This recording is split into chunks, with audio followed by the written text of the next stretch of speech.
I'd like to call the Senate to order. Mr. Clerk, please call the roll. Senator Barnett. Senator Barrett. Senator Berry. Senator Blackman. Senator Blackwell. Senator Blunt.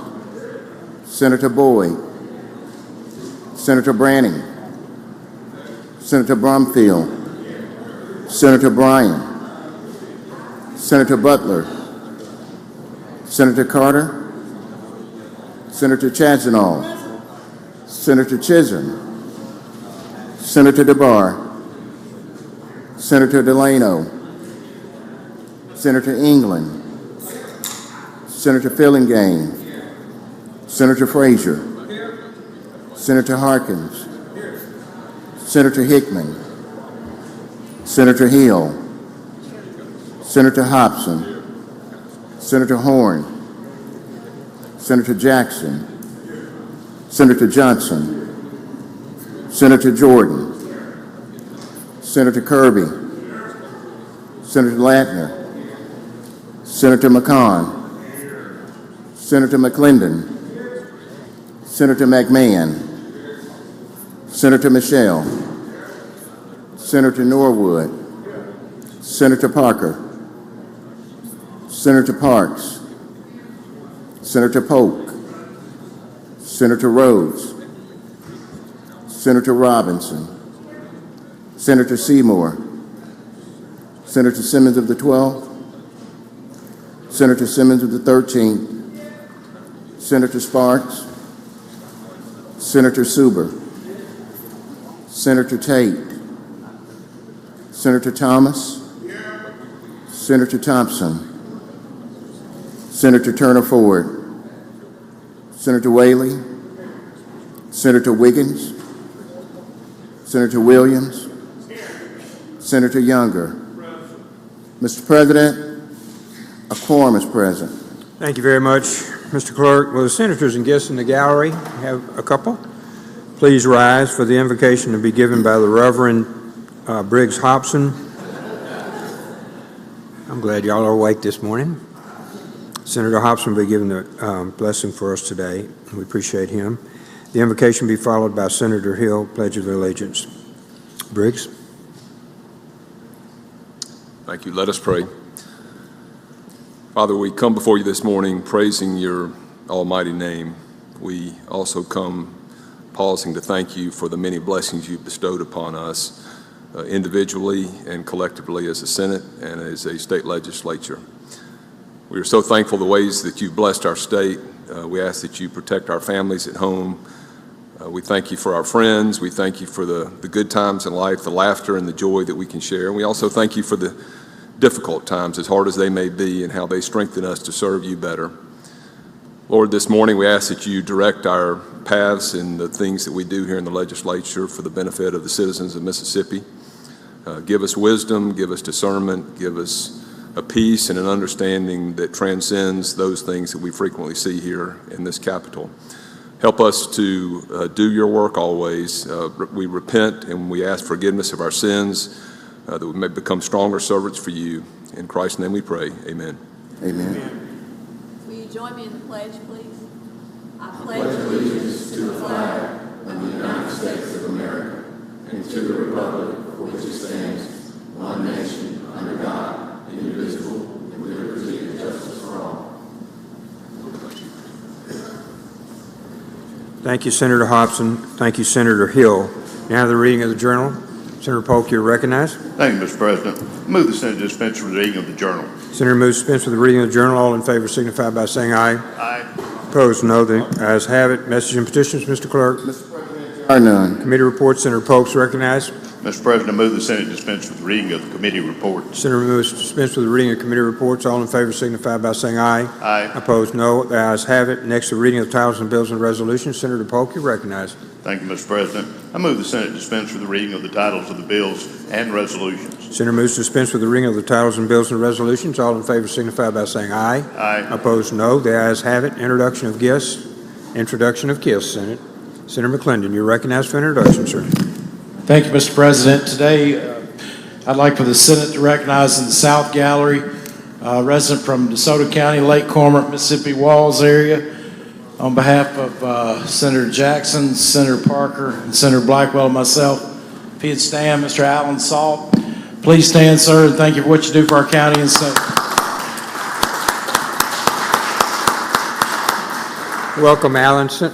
Good to have you with us. Senator Polk, you're recognized.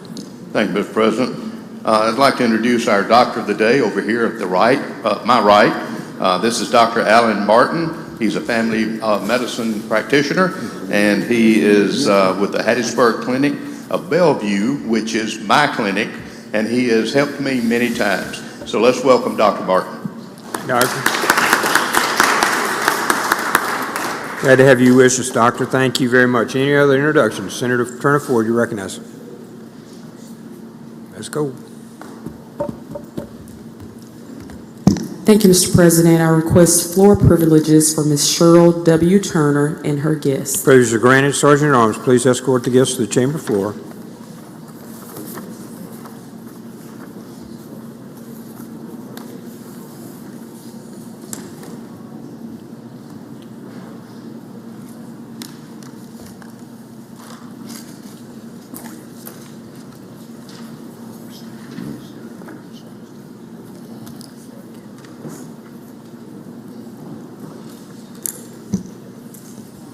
May I proceed, Mr. President? Please proceed, Senator. And if there are any other senators who would like to join Senator Simmons and I at the podium, please feel free to do so.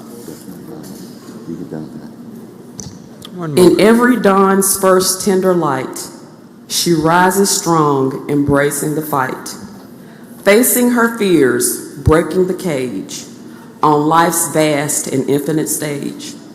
Mountains she climbs, valleys she crosses, learning from gains, growing from losses.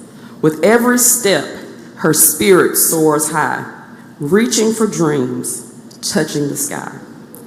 She's a warrior, gentle yet fierce, with love as her armor, adversities she pierces. She rises, she thrives, empowered and free, a beacon of hope for you and me. Mr. President, at this time, I request that Senate Resolution number 86 be called up and the title read. Mr. Clerk, please read the title. Senate Resolution number 86, a resolution recognizing Cheryl W. Turner as National First Vice President of Delta Sigma Theta Sorority and commending her considerable civic contributions. Now therefore, be it resolved by the Senate of the State of Mississippi that we do hereby recognize Cheryl W. Turner as National First Vice President of Delta Sigma Theta Sorority and commend her considerable civic contributions and wish her continued success in all her future endeavors. Be it further resolved that this resolution be presented to Cheryl W. Turner, forwarded to Lambda Sigma chapter of Delta Sigma Theta Sorority at the University of Mississippi, and made available to the Capitol Press Corps.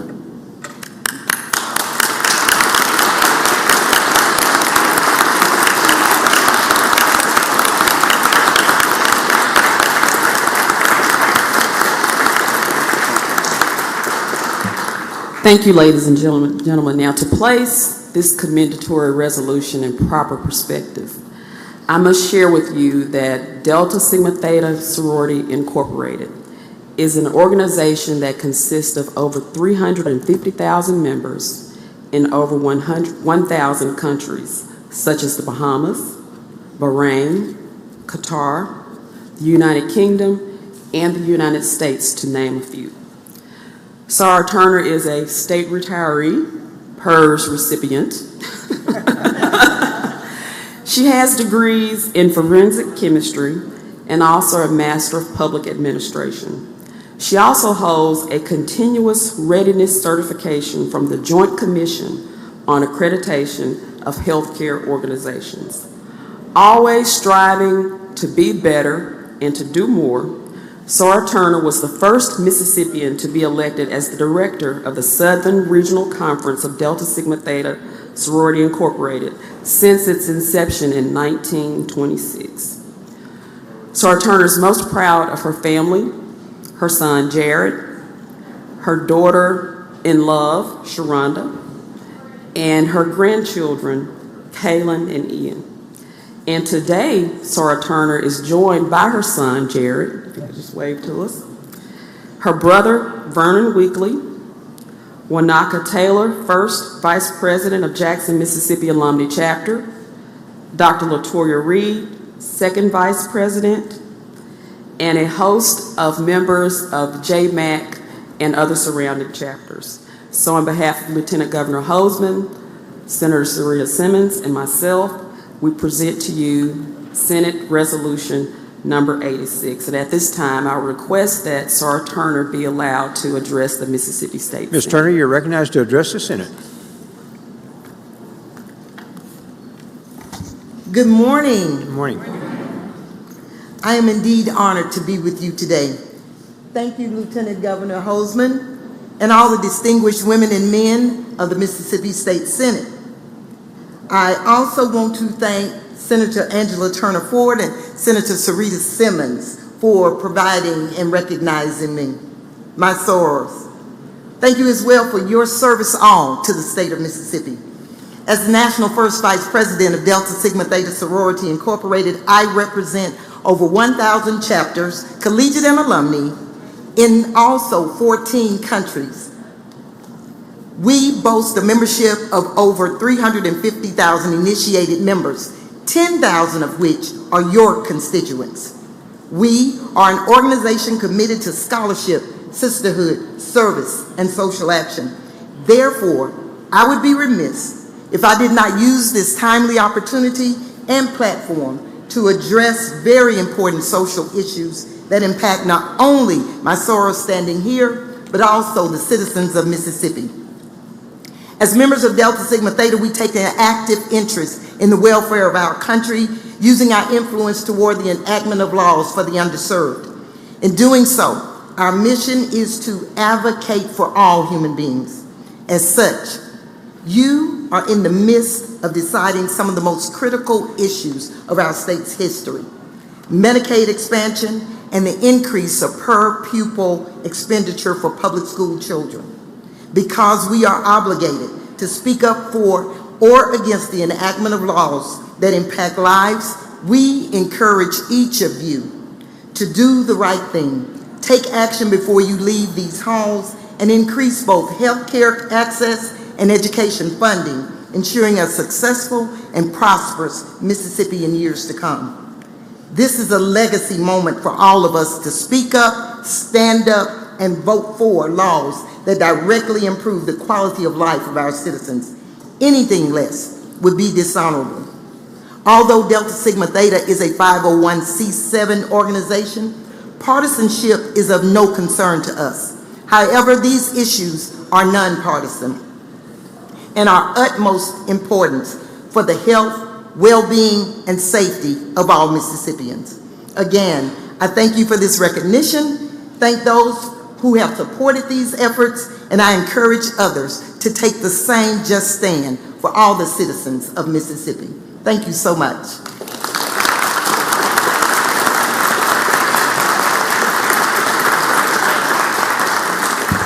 Thank you, Mr. President. If we could have a brief moment to take a photograph, that will conclude our presentation. Thank you.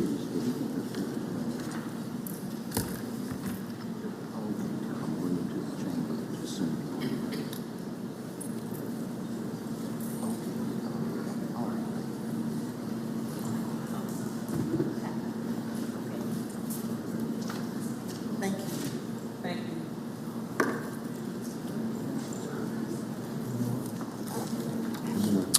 Thank you, ladies. We appreciate you and your service.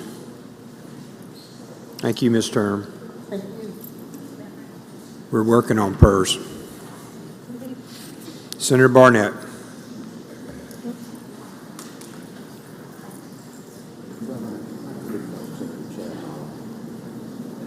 Senator Chasnaw, while we're waiting, for what Yes, purpose, sir, ma'am? Mr. President, for an introduction out of order. Please proceed. In the North Gallery, ladies and gentlemen of the Senate, there's a young man named Donovan Harvey. He is from Winona, Mississippi. He's a graduate of Winona High School. He has been extremely involved with our Montgomery County Arts Council. He's going to be directing the summer youth program this year for us. He, I think, drove the bus to bring some students from Clinton to be before our body. I just want you to make Donovan welcome. He's an exceptional young man, and I'm proud to claim him as a fellow Winonian.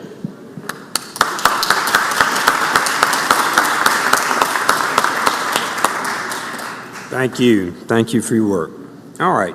Senator Jordan, for what purpose, sir? Mr. President, I'd like to introduce a resolution out of order.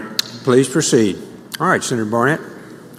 Thank you, Mr. President. I request full privileges for Coach Carter and the Heidelberg High School Oilers football team.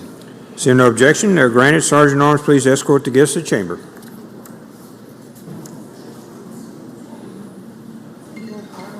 Yes, ma'am. Please. Yes, ma'am. Please. Y'all follow me. I got it.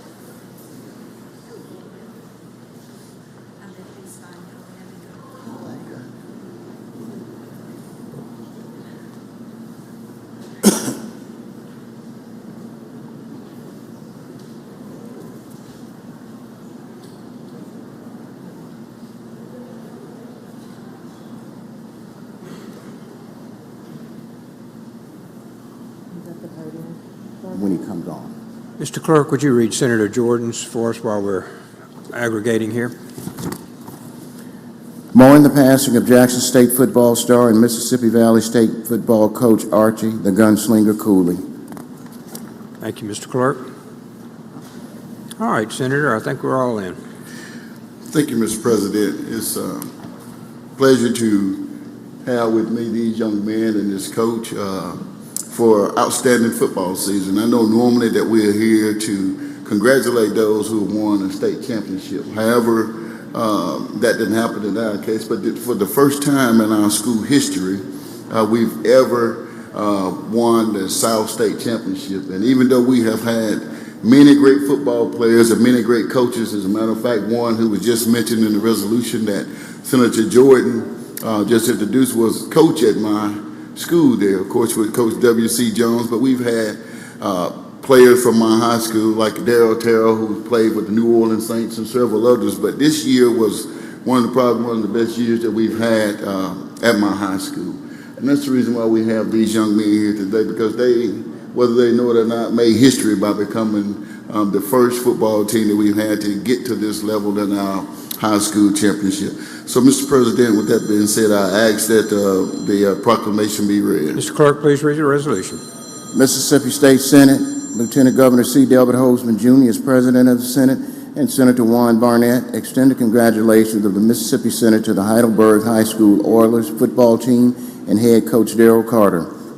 Now, therefore, Lieutenant Governor C. Delbert Holzman Jr. is President of the Senate, and Senator Juan Barnett do hereby extend the congratulations of the Mississippi Senate to the Heidelberg High School Oilers football team and head coach Daryl Carter for winning their first ever South State Championship and first state championship appearance. Signed this 23rd day of April 2024, Lieutenant Governor C. Delbert Holzman Jr., Senator Juan Barnett, District 34. Thank you.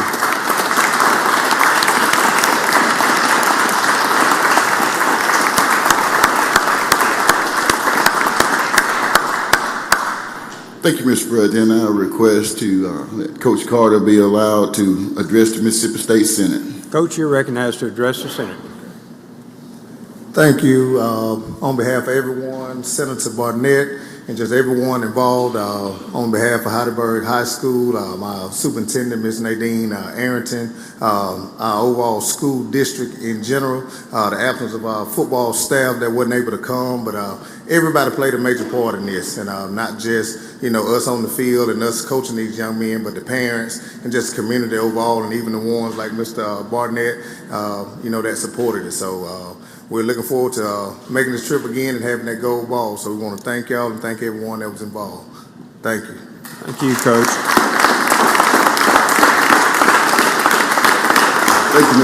Thank you, Mr. President. I also like to thank Senator Robinson, who is also equally as proud of this team as I am. So, Mr. President, if you'll just allow us just a minute for this photograph, we'll be out of your way. Come on. Yes.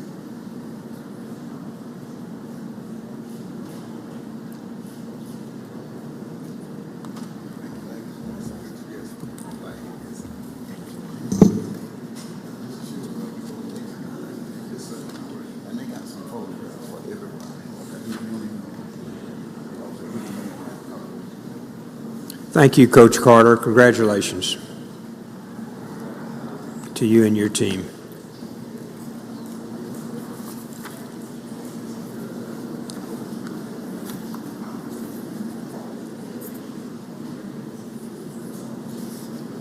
Senator Robinson.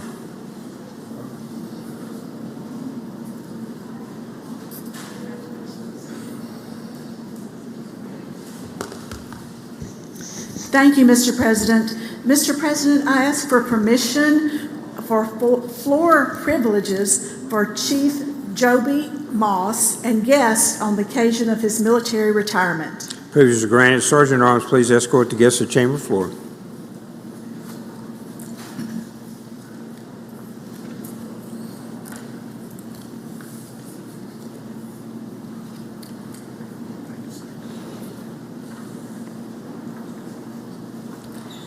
Ladies and gentlemen of the Senate, please make Chief Joby Moss welcome on the occasion of his military service and his retirement.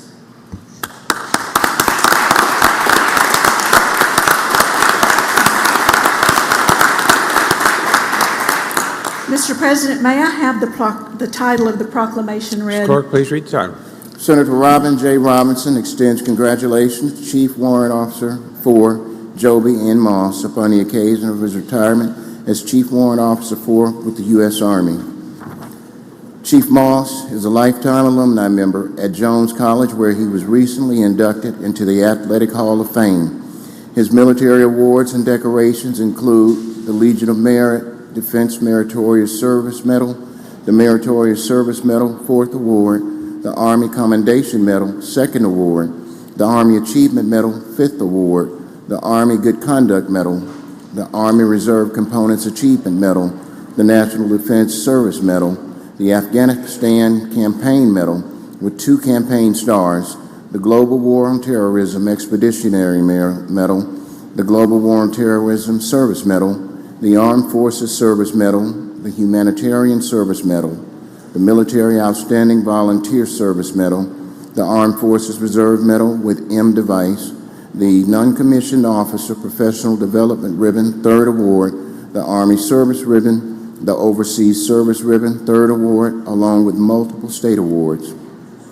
Chief Moss resides in the Sharon community located in Jones County with his daughter, Brenna Kate Moss. He attends the First Baptist Church of Sharon. Senator Robin J. Robinson does hereby extend the recognition for the military career of Chief Warrant Officer 4 Joby N. Moss of Sharon, Mississippi, done this 24th day of April, 2024, Jackson, Mississippi.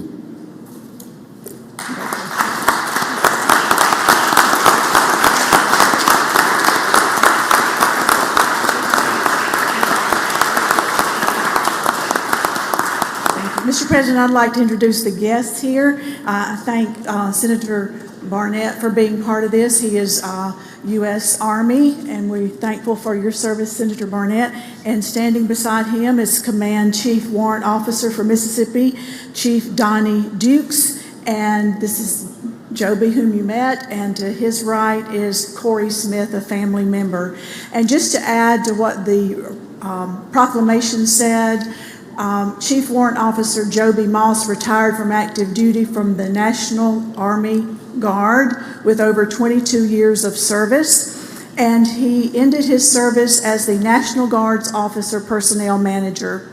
He served as the senior advisor to the Adjutant General and his staff, and he was selected by the National Guard Bureau's Officer Personnel Advisory Group to serve as Mississippi's first Region 3 representative, which covered 7 states. Mr. President, I request permission for Chief Dukes to speak. Chief, you're recognized to speak. Thank you, Mr. President, and thank you to the Senate floor. I'm honored and humbled today to be talking about a good friend and a brother. That brother would lay his life down for the state of Mississippi, myself, and I would do the same for him. He is one of the best soldiers that Mississippi has to offer, and I'm so thankful, Senator and Mr. President and the Senate, for y'all recognizing one of the best of the best, Joby Moss. Thank you.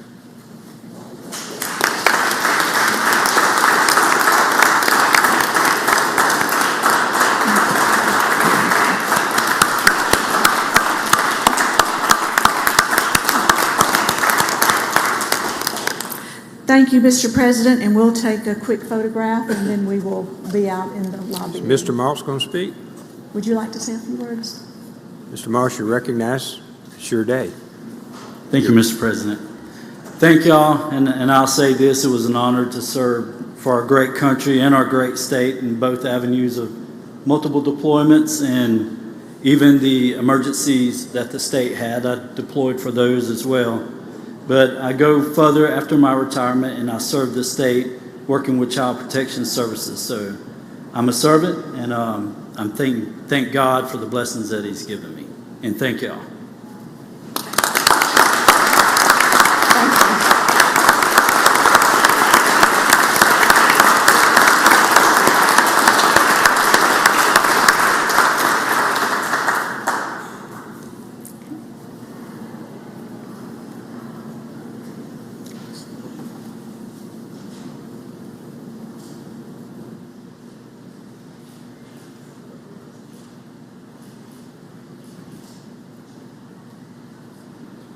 Thank you, Chief, and thank you, Mr. Moss.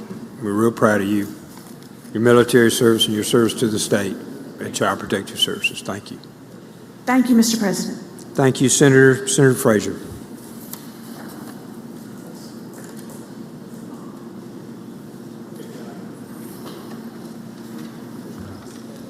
Thank you, Mr. President. I request full privileges for the Clinton Attaché Show Choir and their director. Seeing no objection, privileges are granted. Sergeant at Arms, please escort the guests to the Senate floor.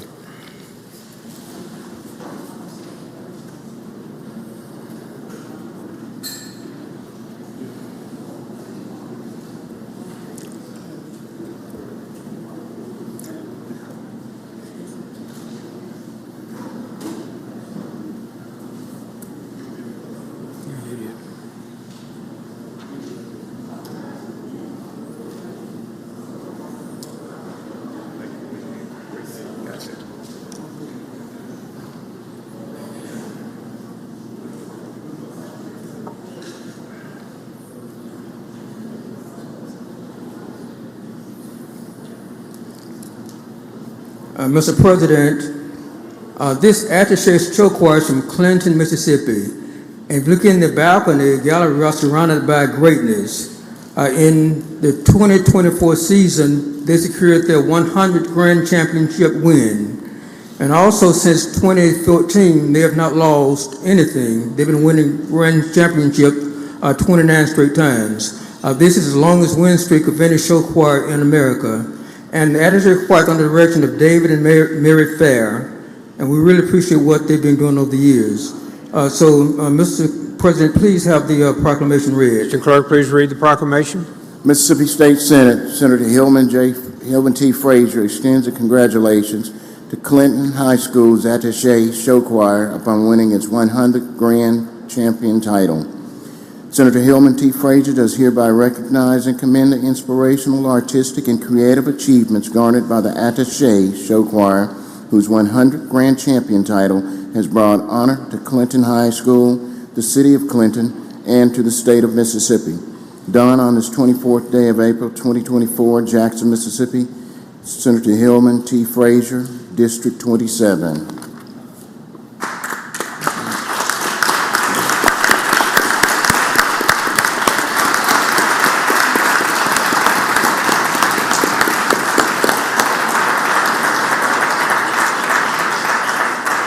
Mr. President, please recognize Mr. and Mrs. Fair to have a few words to the Senate. They've been doing a great job with this show choir for many, many years, so please recognize them. You are recognized to address the Mississippi Senate.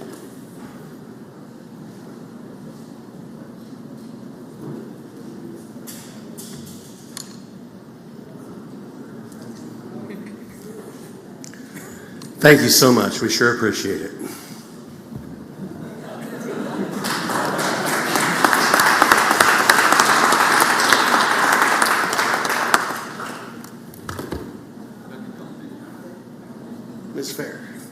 Ms. Fair, get over here.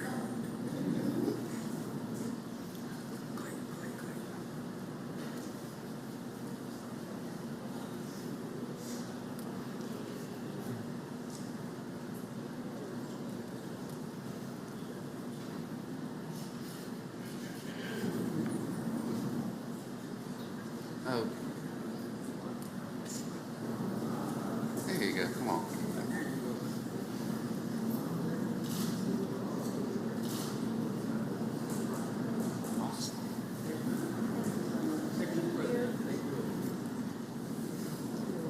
Thank you, Mr. President. Thank you, Senator. Congratulations, Mr. Fair, Ms. Fair. We need for y'all to come sing on a Tuesday. We have it down in the rotunda. It'd be great.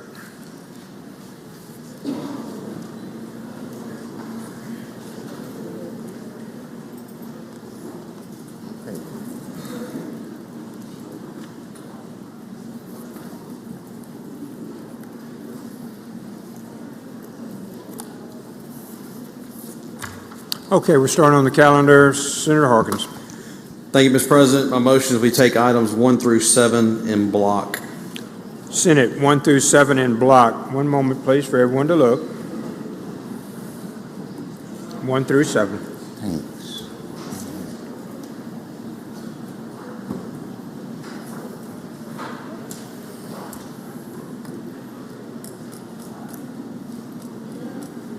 Anyone object?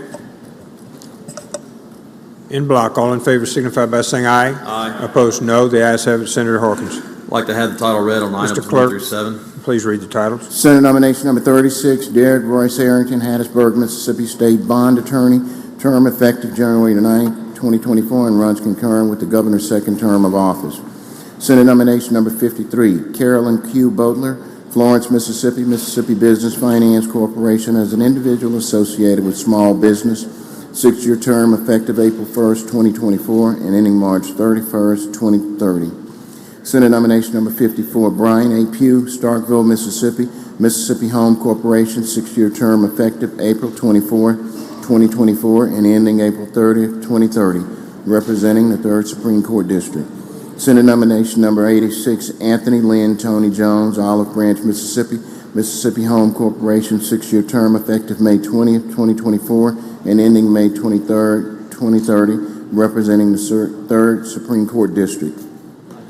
Senate nomination number 87, Lisa Renee Rice, Madison, Mississippi, Mississippi Hospital Equipment and Facilities Authority, as a banker with experience in commercial lending, 4-year term effective March 12, 2024, and ending January 10, 2028.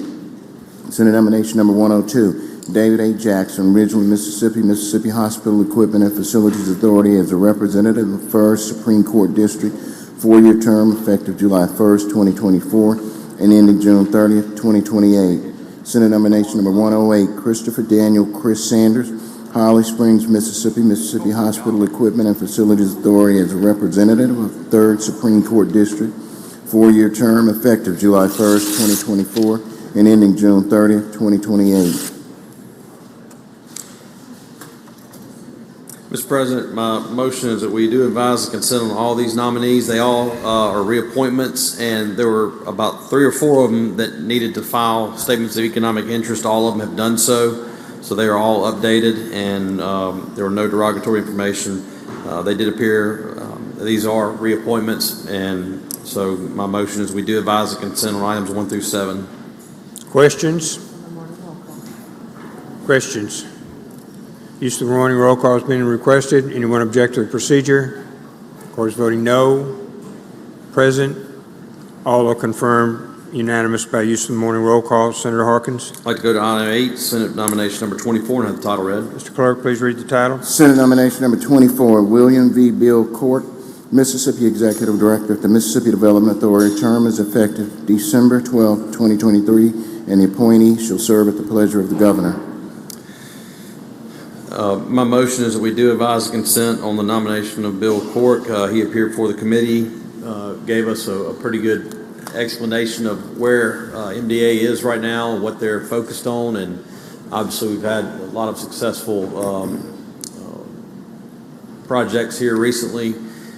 He's kind of outlined what and where he sees the agency going and what their focus is and what some of the opportunities they have before them. Answered questions of the committee and was pretty forthright and direct on his account of everything. And so I ask that we do advise the consent on the nomination of Bill Cork. Questions on Mr. Cork? Questions? Seeing none, use of the morning roll call has been requested. Anyone object to the procedure? Court is voting no. Present. Seeing none, advising consent by use of the morning roll call, unanimous. Senator Harkins. I'd like to go to item 9, have the title read. Mr. Clerk, please read the title. Senate nomination number 85, William David Beal Soames, Sr., Brookhaven, Mississippi. Mississippi Business Finance Corporation, 6-year term effective April 1st, 2024, and ending March 31st, 2030. By motions, we do advise consent. Mr. Soames as a reappointment. There was a line in the peer report that we wanted to investigate. He was chairman of a bank and wanted to make sure that he did not have any involvement with the Business Finance Corporation. He does not, has not, and will not. So there is no conflict. And so my motion is we do advise the consent. Questions on nomination? Seeing none, use of the morning roll call has been requested. Anyone object to procedure? Court is voting no. Present. Seeing none, confirmed by use of the morning roll call. Senator Michelle, I'm sorry. For an introduction at the appropriate time, please. Please proceed before we start on the next one. Thank you. Mr. President, I have guests in the South and West Gallery that I'd like y'all to join me in welcoming. It's the Jackson Academy Lady Raiders soccer team. They're the winners of the 2023 6A Soccer State Championship. They've won this championship twice in the last 3 years. Congratulations, Lady Raiders. Senator, please join me in welcoming them.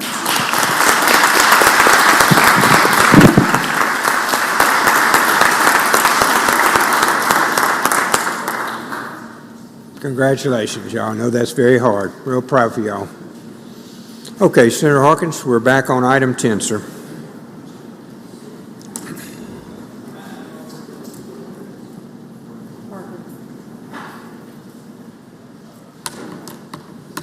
Senator Harkins, are you going to take up item 10, sir? Okay. Waiting on a report. Thank you, Senator. So we'll skip to local and private. Senator Parks. Thank you, Mr. President. I ask that House Bill number 1880 pass and retain its place on the calendar. Pass and retain. Next one, please, ma'am.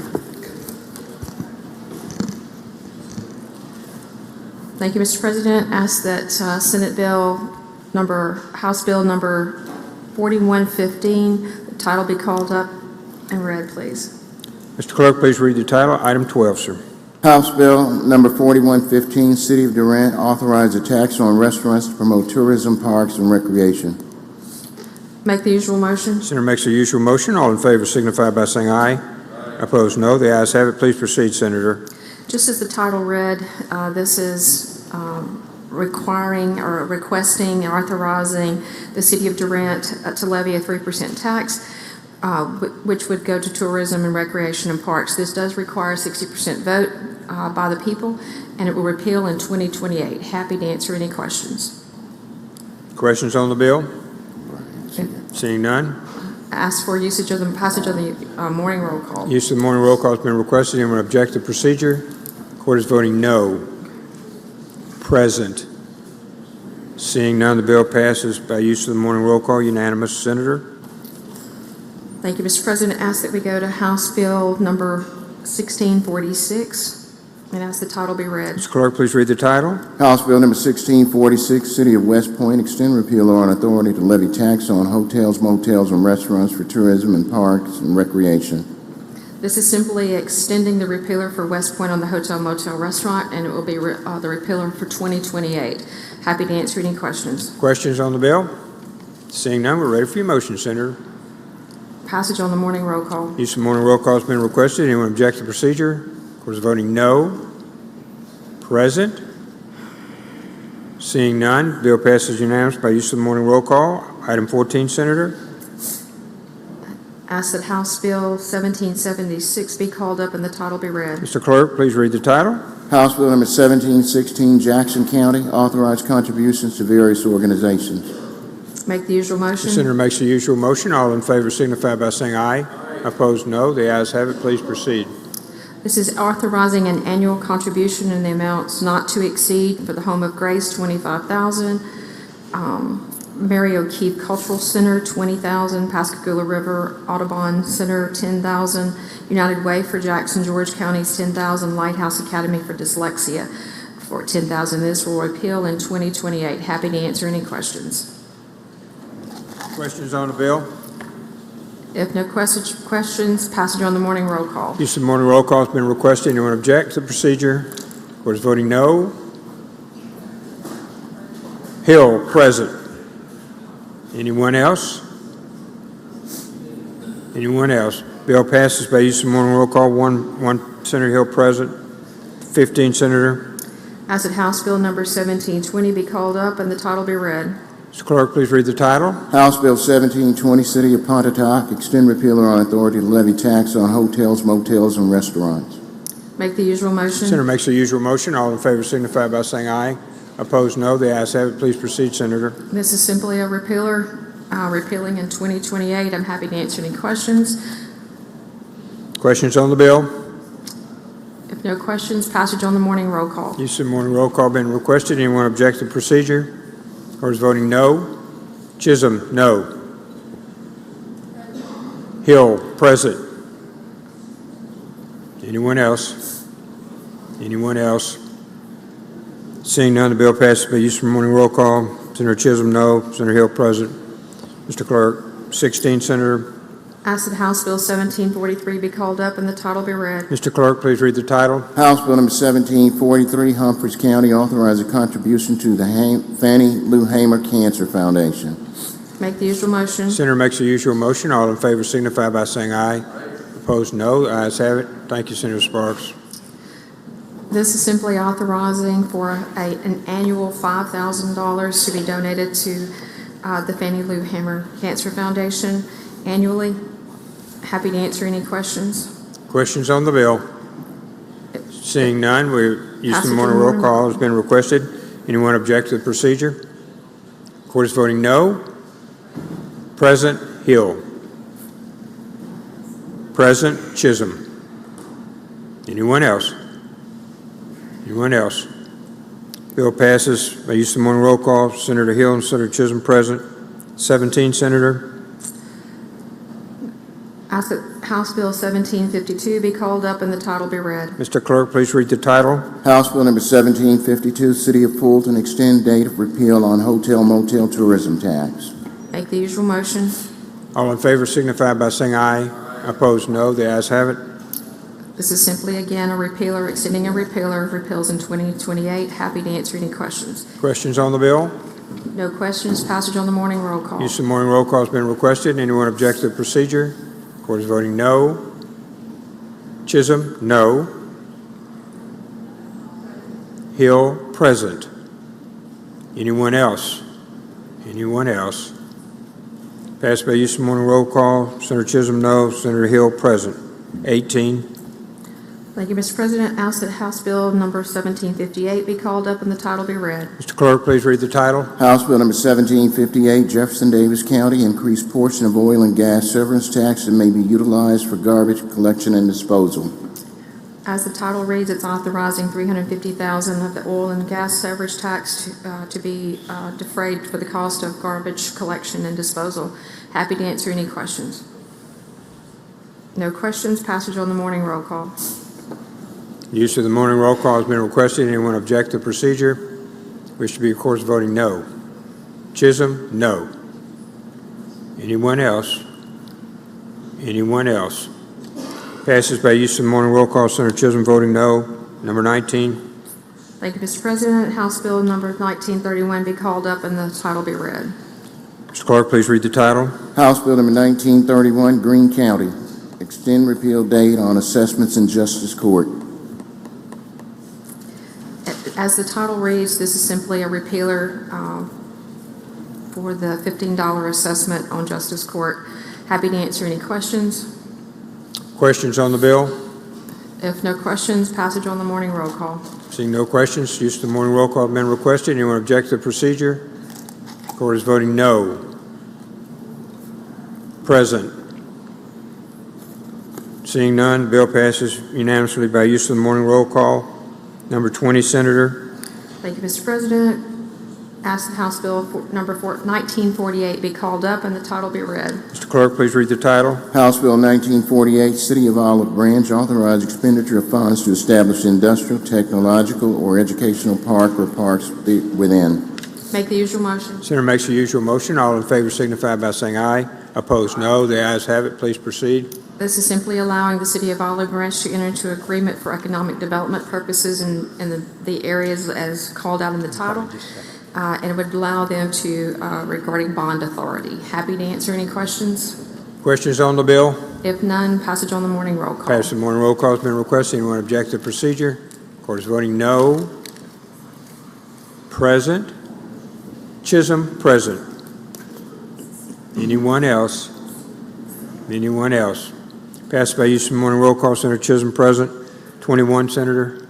Thank you, Mr. President. Call up House Bill 1968 and ask the title be read. Mr. Clerk, please read the title. House Bill 1968, Humphreys County, authorize contributions to Belzona, Louise, and Isola for parks and recreation. Make the usual motion. Senator makes the usual motion. All in favor signify by saying aye. Opposed, no. Please proceed. This is simply authorizing, as the title says, for annual contributions to the City of Belzona for $30,000, the town of Isola, $10,000, and the town of Louise for $10,000. And this would be for recreational activities and parks. Happy to answer any questions. Questions on the bill? No questions. Passage on the morning roll call. Use of the morning roll call has been requested. Anyone object to the procedure? Court is voting no. Present. Seeing none, bill passes by use of the morning roll call unanimously. Senator. Thank you, Mr. President. Call up House Bill number 4090 and ask the title be read. Mr. Clerk, please read the title. House Bill number 4090, Adams County, authorized to enter into a certain lease purchase agreement for a jail facility. As the title states, this would be allowing not to exceed 30 years for a lease of a jail within the county. Happy to answer any questions. No Questions? Seeing no questions, Senator. Passage on the morning roll call. Use of the morning roll call has been requested. Anyone object? Procedure, which records voting no. Present.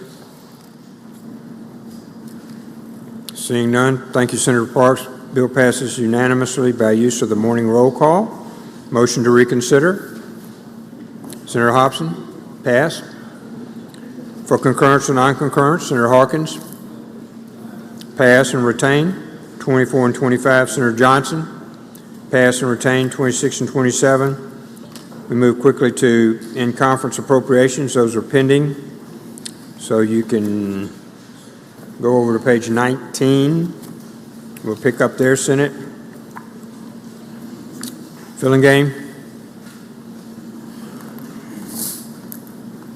Senator Fillingham is recognized. Senate, we're on 176, I believe. 198. Sir? 198 will be your first one? Yes, sir. So you're going to pass and retain 176 and 177? And then, Senator, we may have one before you. Senator Williams?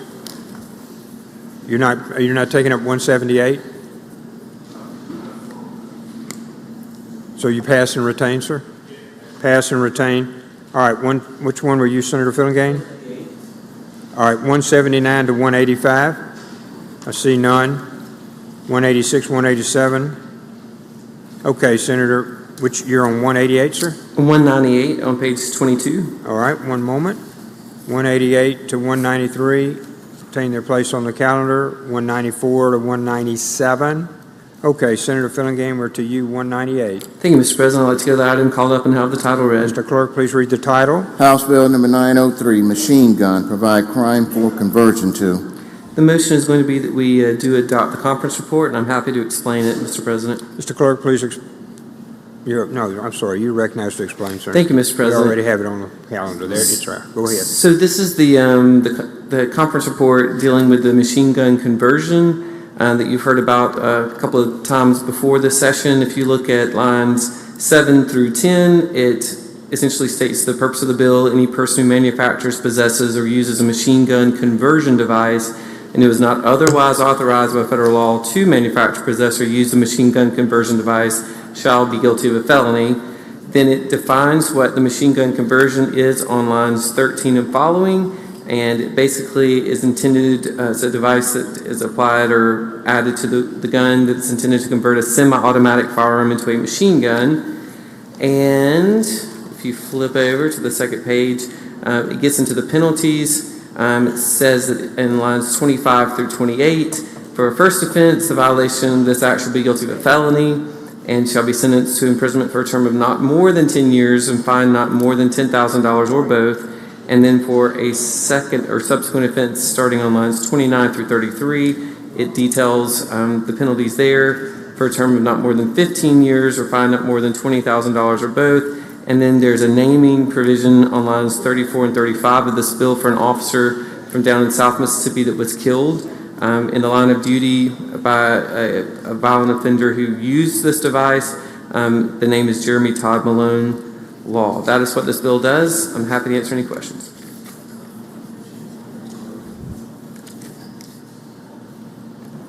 Thank you, Senator Fillingham. Questions? Seeing none, Senator. No questions. I move adoption based on the morning roll call. Use of the morning roll call has been requested. Anyone object to procedure? Voters voting no. Hill? No. Chisholm? No. Anyone else? Anyone else? Bill passes. Senator Chisholm, Senator Hill voting no. Mass about use of the morning roll call. One moment, please. 199 to 201. We go back to Senator Turner Ford. Pass and retain, ma'am. Pass and retain. 204, Senator Suber. Pass and retain. Senator Fillingham, we're at 205. One moment, please. Let's let Senator Fillingham have a second.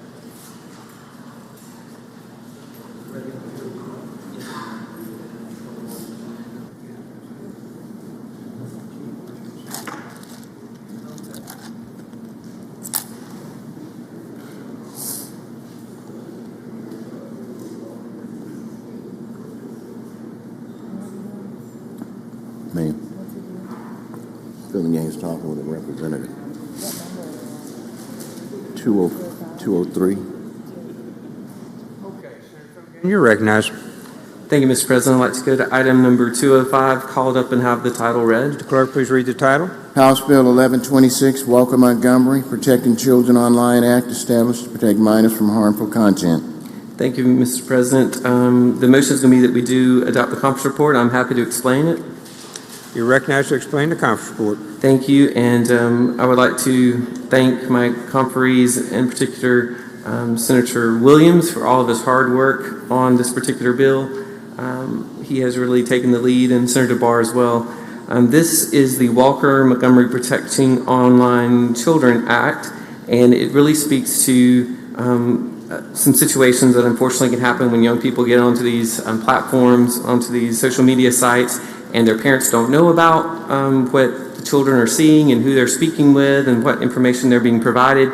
So I want to just go through sort of a section by section account of the bill so you know what we're talking about. And I apologize if this was a little too in-depth or tedious, but I just feel like you're going to be hearing about this if this passes. You as a parent may be asked to sign some consent forms and those sorts of things. So I think it's better for us to know about it up front than to be surprised about it after the fact. So Section 1 is the naming of the act. Section 2 goes into the definitions. Lines 21 through 23 talks about the digital service being a website, an app, application, a program or software that collects or processes personal identifying information with internet connectivity. And then lines 24 talking about the digital service provider means that the individuals or companies that own these services. And harmful material is defined on lines 32 and 33. The known minor is on line 34 definition, a person who is younger than 18 years of age. So we're talking about 17 years of age or younger for these purposes on the known minor in this particular conference report. Personal identifying information on lines 38 and following. It talks about the information, including sensitive information that is linked or reasonably linkable to an identified or identifiable individual. The terms do include pseudonyms, information when information is used by a controller or processor in conjunction with additional information that reasonably can link to that specific individual. That term does not include de-identified information or publicly available information. So that's kind of what the personal identifying information is when we talk about it in this act. Section 3 talks about only applying to digital service providers who provide a digital service that A, connects users in a manner that allows users to socially interact with each other on the service, allows the user to create a public, semi-public, or private profile for purposes of signing into and using the service, and allows, on lines 53 and following, a user to create or post content that can be viewed by others on the digital service. And these would include message boards, chat rooms, landing pages, those types of things. What that does not include, starting on line 60 and following, it details who this act does not apply to, and that would be the digital service providers who processes or maintains user data in connection with employment, promotion, reassignment. So if the site is set up basically as an employment site where you can go on, like LinkedIn, I think would be an example of that, and apply for jobs and that type of thing, we're not applying it to that. And following it tells you who this does not apply to. Line 77, again, talking about career development opportunities like LinkedIn, for instance. The internet service providers on line 85, internet service providers affiliate or subsidiary, search engines, cloud services. We're not applying this to those companies that merely hold the data and that they're not interacting online with these consumers. Section 4 talks about the age registration requirement. So starting on line 98 and following, a digital service provider may not enter into an agreement with a person to create an account with a digital service unless that person has registered the person's age with the digital service provider. The provider shall make commercially reasonable efforts to verify the age of the person creating the account with a level of certainty appropriate to the risks that arise from the information management practices of the digital service provider. So again, that's language that was debated back and forth, and the agreement we came to was commercially reasonable efforts to verify the age. Starting on line 106 and following, we're talking about the parental consent requirement. So a digital service provider shall not permit an account holder who is a known minor to be an account holder unless the known provider, or known minor rather, has the express consent from the parent or guardian. And so then you ask, well, how do they know? How do we go about confirming that? So starting on lines 109 and following, it talks about the acceptable methods under the Act of obtaining express consent of the parent or guardian includes the following. So starting on line 111 and following, providing a form for the minor's parent or guardian to sign and return to the digital service provider, either by common carrier mail service, facsimile, or electronic scanning, or providing a toll-free phone number for the known minor's parent or guardian to call in their consent. Line 116, coordinating a call with a known minor's parent or guardian over a video conferencing technology like Zoom, for instance. 118, collecting information related to the government-issued identification of the known minor's parent or guardian. Line 122, allowing the minor's parent or guardian to provide consent by responding to an email and taking additional steps to verify the identity of the known minor's parent or guardian, or sort of our catch-all for new technology in the future, line 126, any other commercially reasonable method of obtaining consent in light of the available technology at the time. Section 5 talks about the company's obligations. So a digital service provider that enters into an agreement with a known minor for access to the digital service shall, A, limit collection of that known minor's personal identifying information to information reasonably necessary to provide the digital service, and there to limit the use of the known minor's personal identifying information to the purpose for which the information was collected in the first place. A digital service provider that enters into this agreement with a known minor for access to the digital service may not, A, use that digital service to collect the known minor's precise geolocated data, so where that child is at that moment. They cannot use the digital service to display targeted advertising involving harmful material, which was defined earlier in the Act, to the known minor, or to share, disclose, or sell the known minor's personal identifying information unless required to by civil, criminal, regulatory inquiry, investigations, subpoenas, so government court type things, complying with law enforcement investigations, or to detect, block, or prevent the distribution of unlawful, obscene, or other harmful material to that known minor. to block or filter spam, to prevent criminal activity, or to protect the security of the digital service. Section 6, on line 154 and following, this is the known minor's use of the service. So in relation to the known minor's use of the digital service, this digital service provider shall make commercially reasonable efforts, there's that phrase again, to develop and implement a strategy to prevent or mitigate the known minor's exposure to harmful material and other content that promotes or facilitates the following specific harms, and they're identified beginning on lines 160 and following. So we're talking about these specific harms dealing with self-harm, eating disorders, substance abuse disorders, suicidal behavior, patterns that indicate or encourage substance abuse or the use of illegal drugs, stalking, physical violence, online bullying or harassment, grooming, trafficking, child pornography, or other sexual exploitation or abuse, incitement to violence, or any other illegal activity. So that is sort of what we're trying to prevent from coming to a known minor.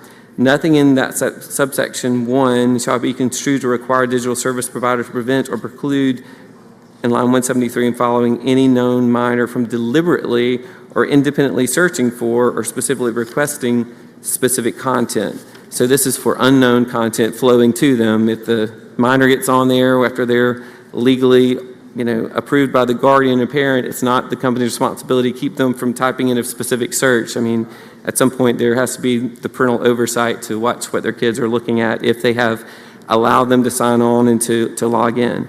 Section 7 talks about the different remedies. So if there is a violation of this section, we see here what the remedy is laid out in the bill, starting on line 183 and following.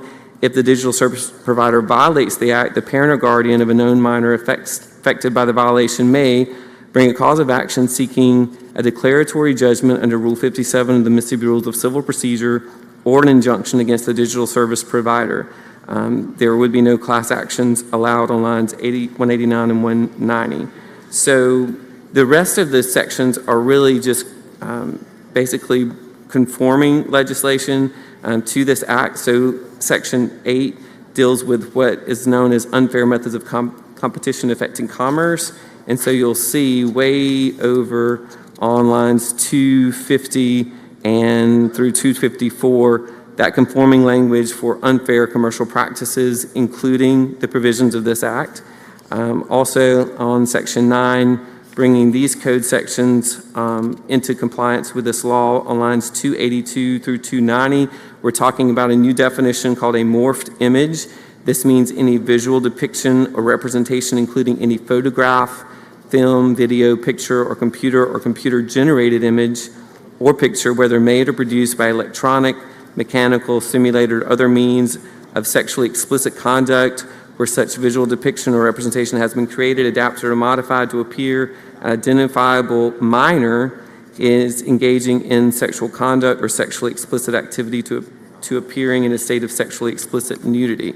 And then the identifiable child definition there also on lines 294 through 301, where they're basically taking a real picture that maybe a minor will put of themselves or their parent puts of them online and then morphing it through computer technology to make it look like that child is doing despicable type things that they're really not doing. It's all computer generated. So we have the conforming sections therein.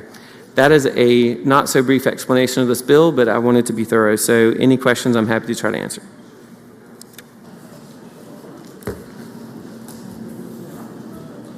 Thank you, Senator. In depth.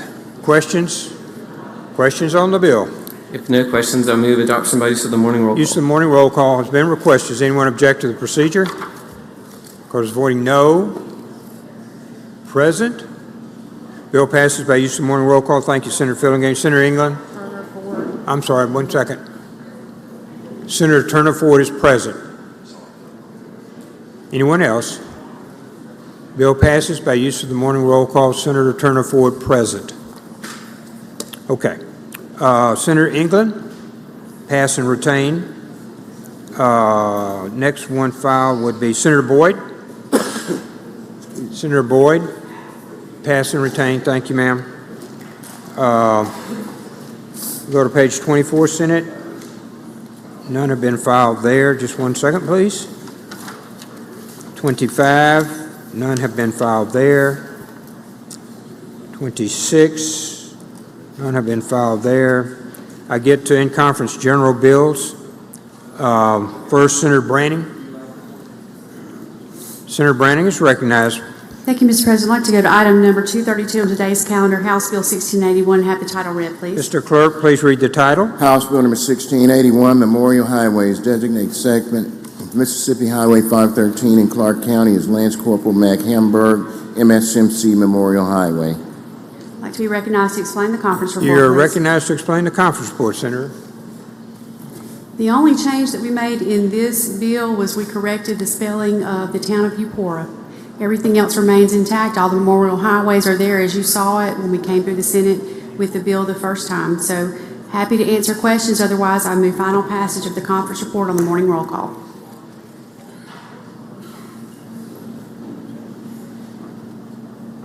Okay. Seeing no questions, Senator? Move final passage on the morning roll call. Use of the morning roll call has been requested. Anyone object? Court is voting no. Present? Seeing none, bill passes by use of the morning roll call, unanimous. We go to Senator Branning, 236, ma'am. I'd like to call up Senate Bill 2060 and ask the title be read, please. Mr. Clerk, please read the title. Senate Bill 2060 Memorial Bridge dedicated to Little Biloxi Bridge to World War II infantryman Willie Edward King. I'd like to be recognized to explain the conference report, You're please. recognized, Senator. Explain the conference. This was the vehicle that we kept alive to allow the members to add additional memorial highways into the bill. I didn't receive any additional requests, so the only change here is the reverse repealer was removed. Happy to entertain questions. Otherwise, I move final adoption on the morning roll call.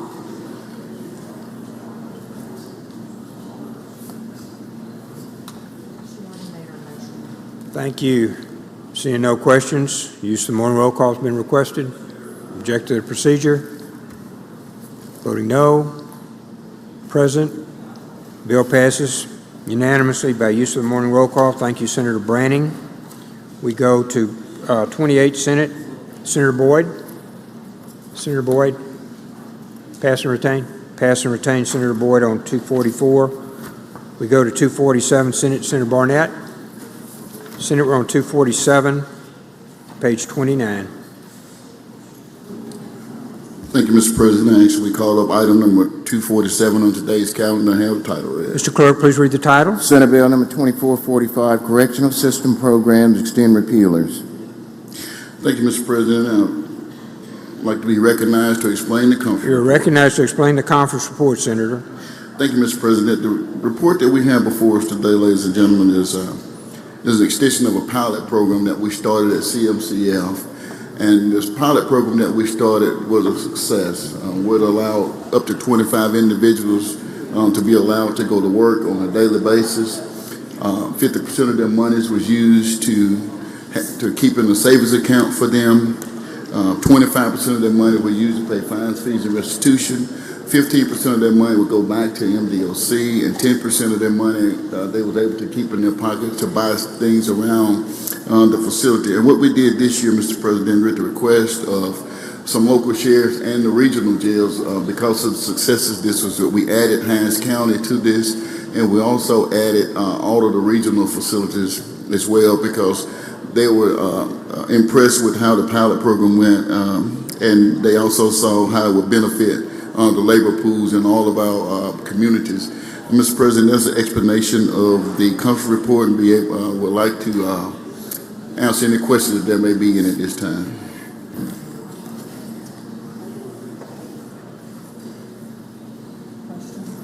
Questions on the bill? Okay.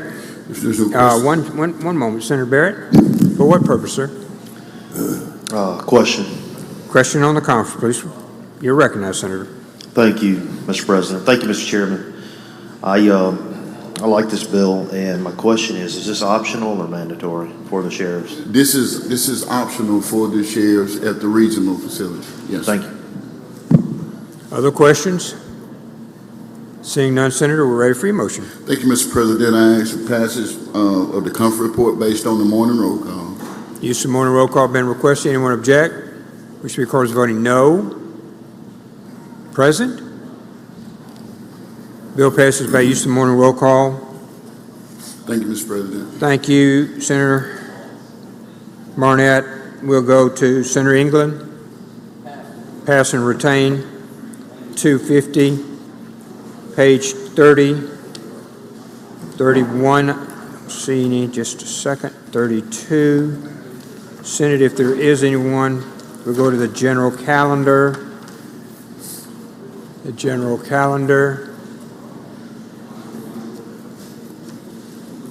I'm holding for a moment to see, is anyone, Senator Sparks, do you have one on the general? One moment, just one moment, please. Let's let everybody look. All right, 1 second.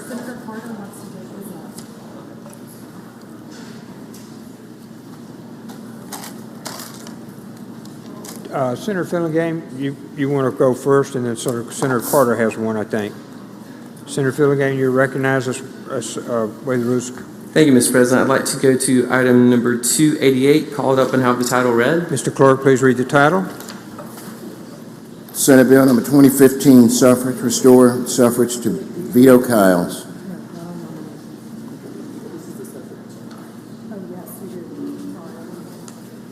Senator Fillingame, you Made the usual motion. Usual motion. All in favor signify by saying aye. Please proceed, Senator. I think I'd like for you to recognize Senator Thomas to explain this Senator Thomas, particular you're bill. recognized.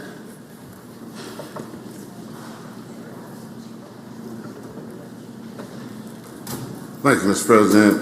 Thank you, Mr. Chairman. Mr. President, if you call up the Senate Bill 215 and ask the title to be read.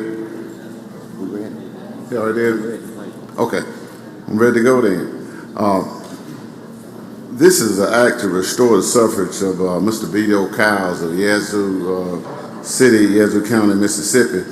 Mr. Kyles was discharged in 1997, and since that time, he has been a productive citizen of our county and our state. He's a local pastor for over 10 years, well respected. He has been in the automobile glass replacement repair business for some time. And I think it's time now for us to restore his rights. Are there any questions? If not, I move passage by using the morning roll call, Mr. President.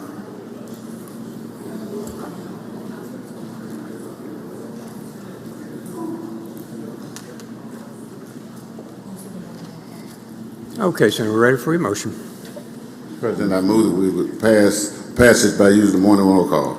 Use of the morning roll call has been requested. Does anyone object to the procedure? Or is voting no? Senator Michelle, no. Whaley, no. Blackwell, no. DeBar, no. Parker, no. Parks, no. Williams, no. Rhodes, no. Tate, no. Sorry, you're in the wrong spot there. McClendon, no. McMahon, no. I'm giving him time to write here just a second. I'll get to everyone. Seymour, no. Hill, no. Wiggins, no. Barrett, no. Branning, present. No. Chisholm, no. Suber, present. Boyd, present. Parks, no.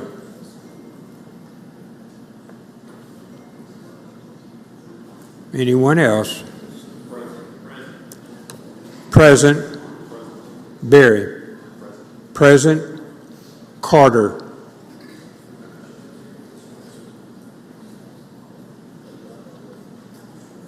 Robinson, no. Philman, Ladner, present.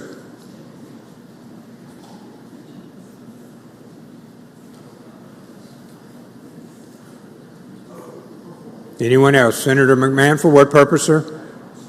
Ask for permission to change my vote from no to present. McMahon, present. Senator Polk. Senator Polk, present. Senator Harkins, present.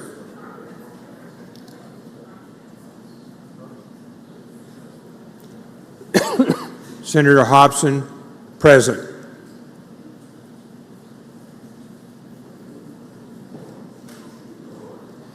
Anyone else? Anyone else? One moment, please.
Okay, Senate, by 16 noes and 10 presents, the bill fails.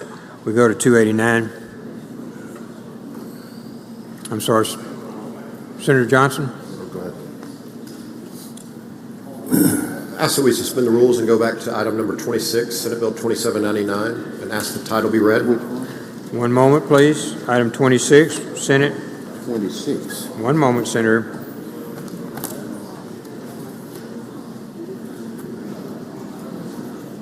The motion is to suspend the rules to return to item 26, Senate Bill 2799. All in favor signify by saying aye. Aye. Opposed, no. All right, Senator, we're ready. Ask that the title be read. Mr. Clerk, please read the title. Senate Bill number 2799, Public Official Appointments, Revised Terms of Office and Appointment Procedures on Certain State Boards, Districts, and Agencies. Move that we do not concur and invite conference. Motion is to not concur and invite conference. All in favor, I'm sorry, Senator Bryan, for what purpose, sir? I'd like to ask a question. Okay. Will you yield, Senator Johnson? Yes. Senator Bryan is recognized for a question on the bill. Senator Johnson, I'm very concerned about this bill. As I understand it, the bill essentially changes the dates that the terms of board members expire, it shortens the terms of boards.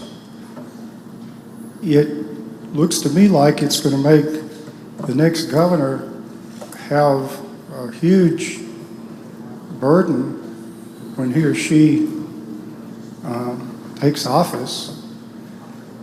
And I just have misgivings about the bill. I'm concerned that it's sort of going through the process without members being aware of what all it does. Can you give me some direction about what you think the conference report's likely to look like? I can't say exactly what the conference report will look like yet. However, I know that those concerns have been voiced. You and I have had that discussion. There have been some letters from different boards and that have expressed that same concern. And so the idea is that we would invite conference and look through ways that we can mitigate those concerns.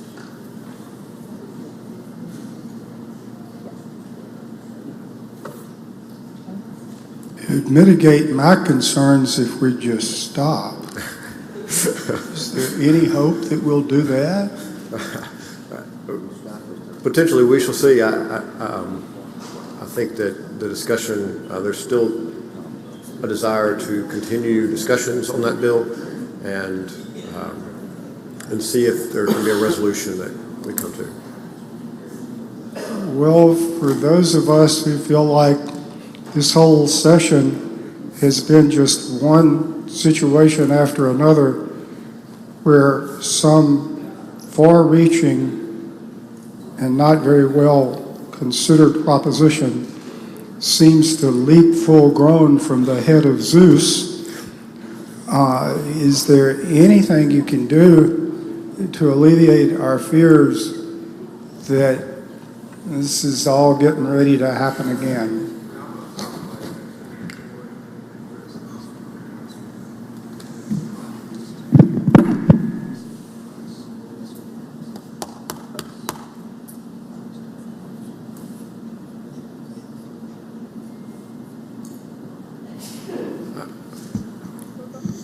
The idea is to make it functional if we can, again, completely understand your concern about the requirements of the next governor in its first term, or first year. We'll be looking at that along with other agency concerns, and I can only tell you that we understand this and we'll be working on that. What is the effective date of the bill? I believe it's 4 years out as the way it was passed. I'm not sure what that looks like in the conference report, but I believe the one we passed was 4 years away. It seems that the effective date is 4 years from now. Wouldn't you agree that it might not be wise to try to make all these decisions in the next 4 days? Thank you. Senator Seymour, for what purpose? Question, Mr. President. Yes, Senator. Yes. Senator Seymour is recognized for a question on the bill. Thank you, Mr. Chairman. This thing has kind of escalated. We're now up to 473 pages. I would ask the chairman that I receive a printed copy of this upon the signage of the conference report. Okay. Thank you. Thank you, Senator Seymour. Senator Hill, for what purpose, ma'am? Question. Be you for a question, Senator? Yes. Senator, you're recognized. I know there's a lot of code sections in this bill, but what I would ask is, if anything comes of it, can we look at making sure that the appointments come from the current congressional districts now and not the old when we had when we had 5? Because right now the congressional districts don't match the appointments. Yes, and I think that there's good terminology to be used for that so that it also fits with any future congressional district changes. I mean, I think all you got to do is look at an address when they're appointed, and I think that anybody that's appointing somebody ought to be able to look at a map and an address and tell if they're in the current or the previous congressional districts. I don't think it's going to take technology to do it, but that's just my opinion. I just don't like looking at somebody and it says 4th congressional district or whatever, and they live in the 3rd. So that would be my my wish if y'all would look at that. Thank you. Thank you, Senator. Senator Blackwell, for what purpose, sir? Question, Mr. For President. you, Senator Johnson? Yes. Senator Blackwell, you're recognized for a question on this bill. Thank you, Mr. Chairman.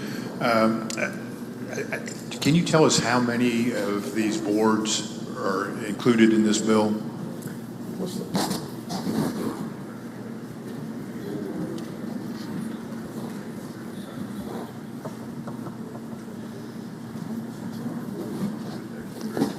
There's 160 sections, and that includes boards and executive directors. I'll have to get back with you on the exact number of boards. And did you get any feedback from any of these boards? Yes, like I was mentioning to Senator Bryan, we've heard from a handful of boards with some concerns about the timing of appointments and a couple other things that were mentioned by different boards. And so we're looking at those. But you did not reach out to all the boards that you're changing? No, have not reached out to all the boards. Are all the boards treated equally? I'm not sure that I can answer that. I don't know. Well, I believe there was one version in which the Real Estate Commission was targeted, singled out their executive director, whereas the other executive directors had a 4-year term, or to go in effect in 4 years. His was to be immediate in July. Is that something we passed out on the Senate version? I'm not sure. That's what I'm asking. It's a massive bill. Yes, I don't remember that in the Senate version, but again, that's one of the reasons that we're inviting conference. Right. I would just encourage you. Let me go back. I agree that I'd like to actually start seeing us collapse some of these boards and merge them together. Yes. But I just ask that you treat everybody fairly, and there's no targeting of any specific boards. Thank you. Thank you, Senator Blackwell. Senator Sparks, you're recognized for what purpose, sir? I guess I'd like to speak on the motion. Okay, we'll be ready to speak. I think you may be up, Senator Sparks. I see no other questions. Seeing no other questions for Senator Johnson, Senator Sparks is recognized to speak on the... Thank you, Mr. President. Thank you, Senator Johnson. I apologize. This is my bill. This bill we've been working on for about 1.5 years. When we passed it out of this body, there were printed copies of 163 sections that was offered to every member of this body. I know there's a lot of time and water that's been under the bridge, but as we discussed at that time, it doesn't change the membership of any board. It doesn't change who appoints the people. It doesn't change their qualifications or experience that is required. It tasks the Secretary of State to help us to do a better job efficiently to do our advise and consent. We did rotate the majority of the board in year 1 and the balance in year 3. Now, to go to what Senator Hill asked, that is also the very purpose of the bill.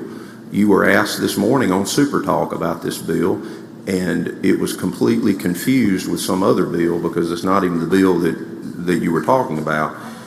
Right, and but it's Supreme Court districts, so we tried to make the language consistent that in the future we would use Supreme Court districts as they are constituted at the time of appointment. Everything about the bill is to try to help us make sure we don't have a problem with a failure to have geographic representation, and that this body advises and consents. And there's particular questions about particular ones. I'll be glad to talk to anybody about it. I just didn't want the chairman to feel like that he had to absorb questions that if you have a question, I'll be glad to answer it. But as far as transparency, the bill has been up in its 400- or 500-page form for weeks now. And of course, like I said, we've got every board and agency and commission, and I'll be glad to yield any questions if anybody has any, Mr. President, if that would be of assistance. Any questions on this bill from the body? Any questions? Seeing none, Senator Bryan, you're recognized to speak on the bill or the concurrence. It seems over and over again this session, I'm expending incredible amounts of time and effort and bandwidth not to accomplish anything, but simply to avoid a disaster.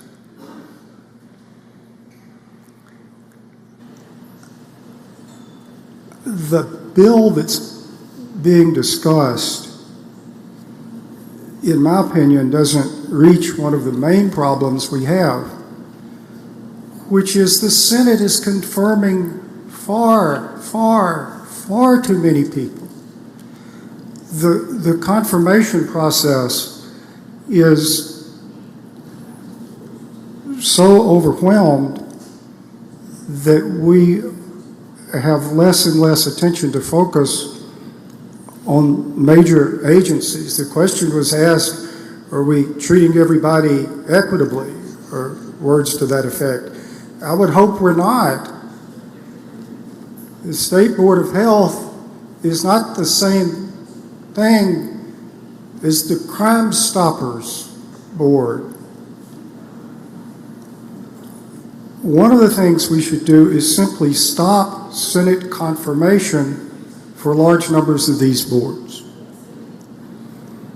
If we're going to have geographical requirements, I would suggest the way to do that is to require at least a certain number of people from each congressional district as they exist at the time of appointment. But I'd also have a bunch of at-large districts. If you look at the Board of Trustees for Institutions of Higher Learning, some years ago that was in the Constitution based on congressional districts and Supreme Court districts and all from the 1940s, I think. And any governor trying to put people on the College Board would be restricted with all of these relatively small geographic areas. Well, if you think about the College Board, you've got 8 institutions of learning. You might want to take into consideration where people got their undergraduate degrees. You have considerations about race, considerations about gender. And you can get in a situation where there's a really good board member that you just can't appoint, but you find yourself looking for someone in an obscure area and balance all those other factors. And then we amended that constitutional provision, but against my better judgment, went right back and established the same labyrinth of geography. Whoever the governor is, he or she won an election, however unfortunate it may be. You know, those of us who get more votes get to take office. And I just think a governor ought to have some flexibility in making appointments to all these boards and commissions and not be so completely tied down about geography. Nor do I think that we should be confirming people. This legislation, I believe, has us confirming executive directors. And you look at a board like the State Board of Health, which over the decades has functioned very well. They're 6-year terms and they're staggered terms. I don't think it's a good idea to have huge turnover on a board all at once. I would think the staggering of terms is something that's desirable. And again, I keep talking about the Board of Health, but I guess I deal with that one a lot. It takes a while to sort of catch on to what's going on, and 4 years doesn't give you much time to do that. I just have great misgivings about the bill. I would like very much to revise the appointments in the sense of having more sensible geographic areas. But I don't think bundling up all the confirmations to occur all at once is a good idea. I don't think we need to be confirming a number of additional confirmations that this bill would do, and there are problems, but some of the agencies in this bill don't have problems. So I'm going on and on about this because I can see where in the rush that we have, when matters get to the floor, there's so little time and there's such urgency to finish up, and you can imagine, just imagine what the rest of this session is going to be like on the floor. Never, ever is there been anything about where it certainly appears we are headed. We don't need yet another matter before us in the closing days of this session. I'm just extremely worried about this. I can see what might happen, and I just don't see why we're borrowing trouble. Thank you, Senator Bryant. We're back on the bill.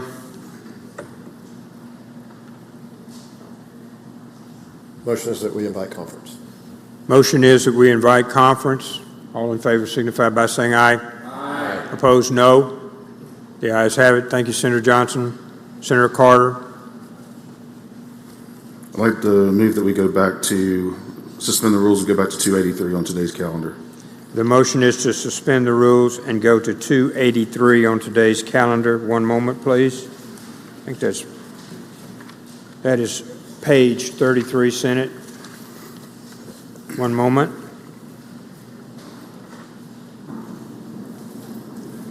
Okay, Senator Carter, you're recognized. I'd like to take items 283 through One second. We've got to get all in favor to go back first. All in favor signify by saying aye. Aye. Opposed, no. The ayes have it. Now we're ready, sir. All right, I'd like to go take items 283, 84, and 85, take them up in block. One moment, please. 283, 284, and 285. Motion is to take them up in block. All in favor signify by saying aye. Aye. Opposed, no. The ayes have it, Senator. You're recognized. All these two nominees came You got to before. read the title, Senator. Yeah. Mr. Clerk. Senate nomination number 78, Jennifer C. Knight, Madison, Mississippi Commercial Mobile Radio Service Board, 4-year term effective July 1st, 2023 and ending June 30th, 2027.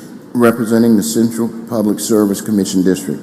Senate nomination number 93, Mark Allen Rigney, Madison, Mississippi. Commercial Mobile Radio Service Board as a wireless provider representative, remained of a 4-year term effective March 26, 2024 and ending June 30th, 2024. Senate nomination number 94, Mark Allen Rigney, Madison, Mississippi. Commercial Mobile Radio Service Board as a wireless provider representative, 4-year term effective July 1st, 2024 and ending June 30th, 2028. Okay, Senator. Mr. President, I move that we do advise consent and be recognized to explain.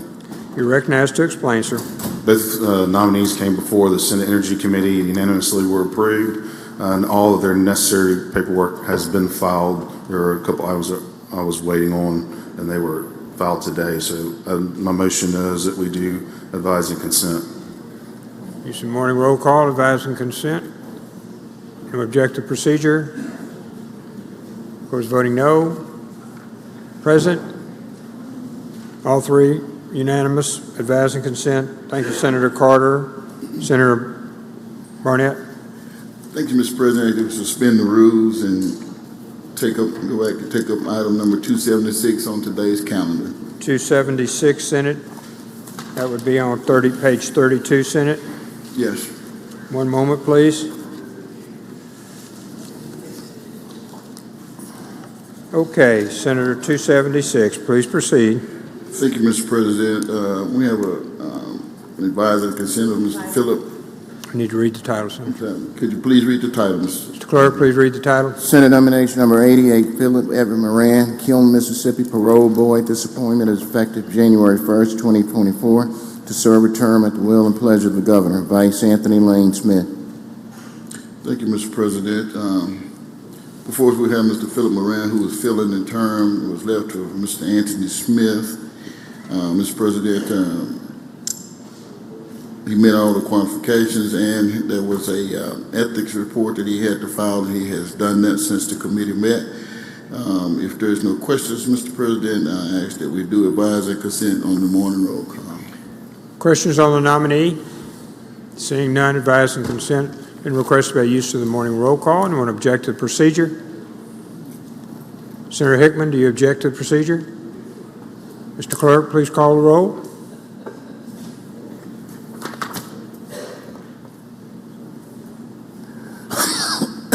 Excuse me. Barnett. Aye. Barrett. Berry. Blackman. Blackwell. Blunt. Boyd. Branning. Brumfield. Bryan. Butler. Carter. Chazanall. Chisholm. DeBar. Delano. England. Fillingane. Frazier. Harkins. Hickman. Hill. Hobson. Horn. Jackson. Johnson. Jordan. Kirby. Ladner.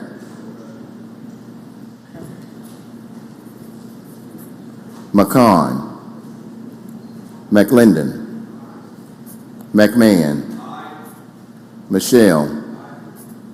Norwood. Parker. Parks. Polk. Rhodes. Robinson. Seymour. Simmons of the 12th.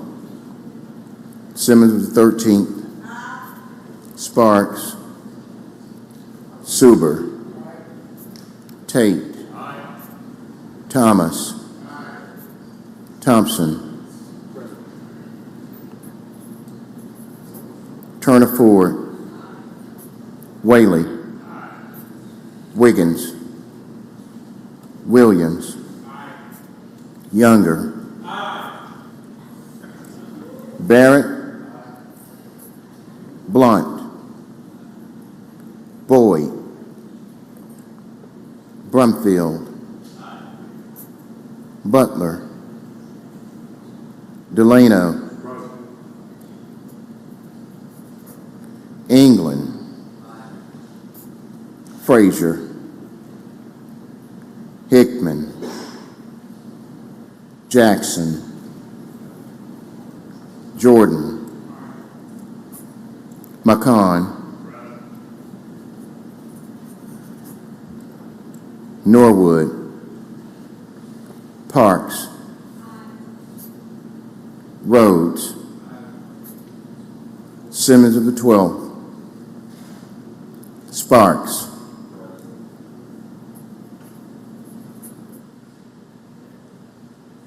Wiggins. Voting yes or yay. Barnett, Barrett, Berry, Blackman, Blackwell, Branning, Brumfield, Bryan, Carter, Chazanall, Chisholm, DeBar, England, Fillingane, Harkins, Hill, Hobson, Horn, Johnson, Jordan, Kirby, McLendon, McMahon, Michelle, Parker, Parks, Polk, Rhodes, Robinson, Seymour, Simmons of the 13th, Suber, Tate, Thomas, Turner Ford, Whaley, Williams, and Younger.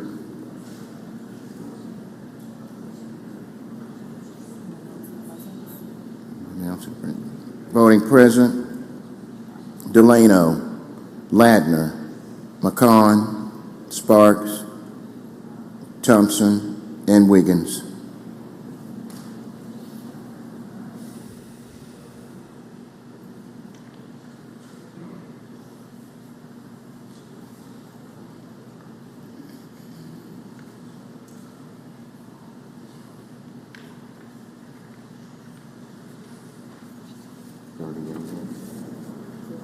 So adopted, passed.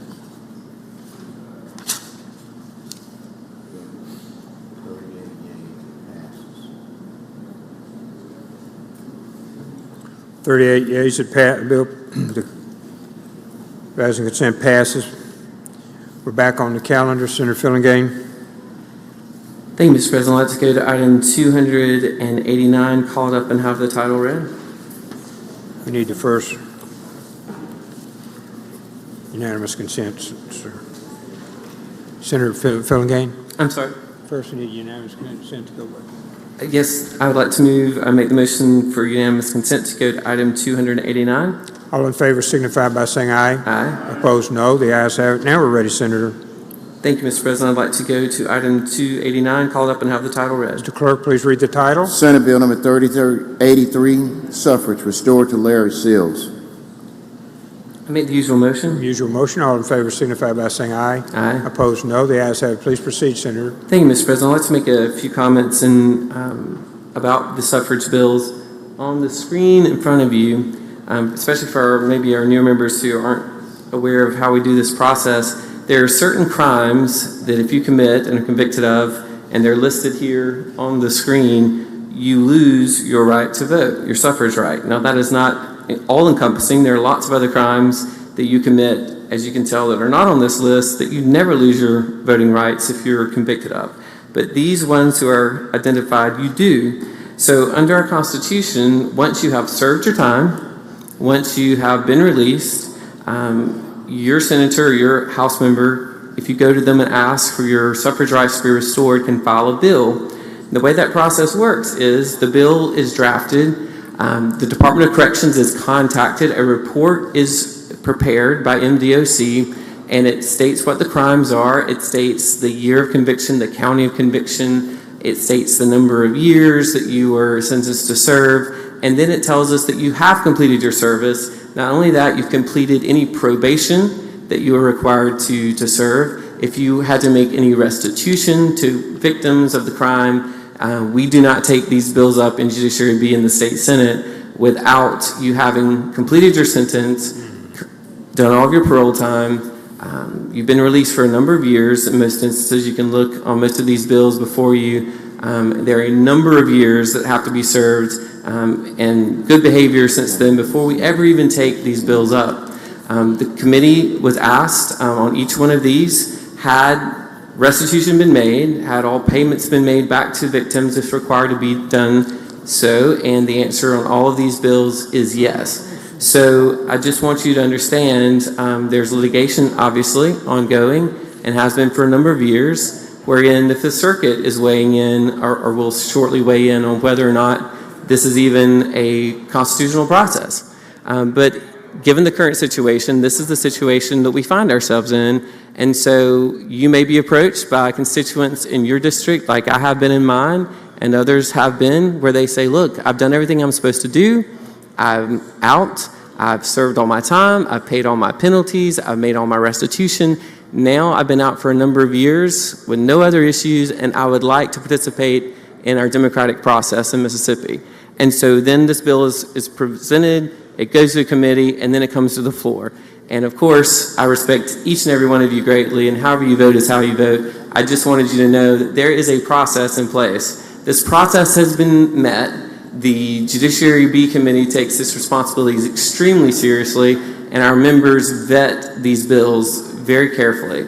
So this is not some willy-nilly situation we're just throwing out in front of you. This has been well thought through. The people have been through the process. And again, the will of this body will be what it is. But having said that, I would ask, Mr. President, if you would recognize Senator McCon to explain Senate Bill number 3083. Senator McCon is recognized. Thank you, Mr. President. This is a suffrage bill, as the chairman has talked about. This is Mr. Larry Seals. Mr. Larry Seals in 1981, 81 and 85. Between those years, he had a conviction for burglary and larceny. Larceny being his disenfranchising crime here. He did walk off a chain game in 82, but at that time period, he was brought back in and served his time there. Mr. Seals has been employed with the Parks House in my neck of the woods for as long as I can remember. In 1989, he was discharged from custody, he was discharged from paper, and he was sent on his way to be a productive citizen. Mr. Seal came to me a number of years ago and asked, would there be any way to eventually get his voting rights back? Upon looking, the larceny being the disenfranchising crime, we felt it prudent to file this on behalf of Mr. Seals. Now Mr. Seals is enjoying his time at home, being a productive citizen with grandchildren and people of that nature. As with anything else here, Mr. Seals served his time. He's done everything properly. He's paid his taxes for 30 years, and he's not asking to get gun rights back or anything. He's just asking for the ability to vote. And that's what we're here for today, is to bring Mr. Seals before this body to make a decision what they want to do. If the body works, the body works, but do take note of the disenfranchising crimes as they were brought up from the chairman, as those are what we're here dealing with as this body. Since that time, like everybody else, Mr. Seal has been, he's just been a citizen, just like everybody else. So I would entertain questions at this time. He's made his restitution properly in the past. Senator Norwood, for what purpose, sir? Mr. President, I have a question of the chairman at the appropriate time. Would you yield? The chairman, yes. Not me. Yes. Okay, one moment. Senator, any questions for Senator McMahon? For what purpose, sir? Question? You yield for a question, Senator McCon. Please do. Senator McMahon is recognized for a question. Senator McCon, there was no violent crime in this, no gun or anything. There was not a violent crime involved in any of this. And I believe that's been something with this chamber's taken hold to in the past, that crimes of violence are considered a little bit more egregious, and a lot more scrutiny comes into play within this chamber. Thank you, Senator McCon. Any other questions, Senator McCon?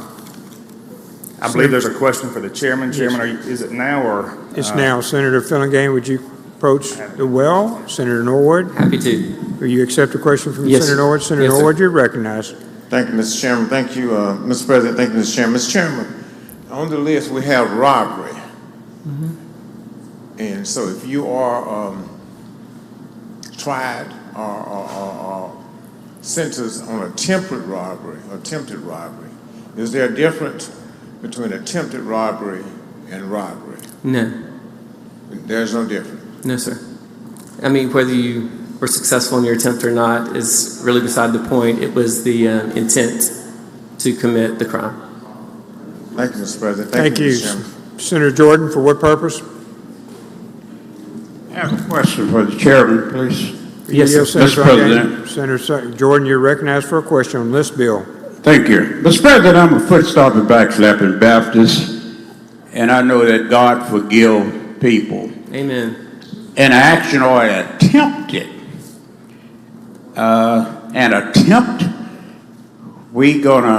these rules will not restore a person who attempt. Is there a change of heart, a change of mind, even if that has been shown, that person cannot vote again because of an attempt? Well, if someone attempts to kill you, Senator Jordan, and they're unsuccessful. Well, they have, but I'm still around. I'm aware, and we're so grateful that you are. But the situation is, you want to punish the person who attempted to take your life, just like you would certainly punish someone who's successful in that attempt. If the person has done time for attempting to take one's life, and have fulfilled a number of years of time, yes, that person has fulfilled that. As we all are sinners, and as God does it with us, after he has fulfilled the time, then he still can have his rights according to this to participate, become a full citizen to the vote. They can under the suffrage bills that we're taking up today. I think the question was, would an attempt disenfranchise a citizen? And if the attempt falls in line with one of these disenfranchising crimes, it does cause them to lose their rights, but now those rights can be restored back to that individual through these suffrage bills, and that's what we're discussing and debating this morning. So if this person, I may be confused, but this bill does restore that person's Yes, right to... absolutely. Yes, sir. Well, what happened to Thomas' bill, Senator Thomas' bill, that was a different kind of situation? Well, I think I did a very poor job in explaining and laying the predicate for this bill. So if we're successful in getting some of these other bills off the calendar, I suspect we'll hold that one on a motion to reconsider and try again. Thank you. So this bill does restore the person's right? Saved by grace, yes. It restores them and fully brings them back into communion with the citizenry of Mississippi. Thank you, sir. Appreciate Yes. it. Thank you. Amen. Senator Barnett, for what purpose? To speak on the bill at the proper time, Mr. President. Proper time, Senator. I see no further questions. Please come speak.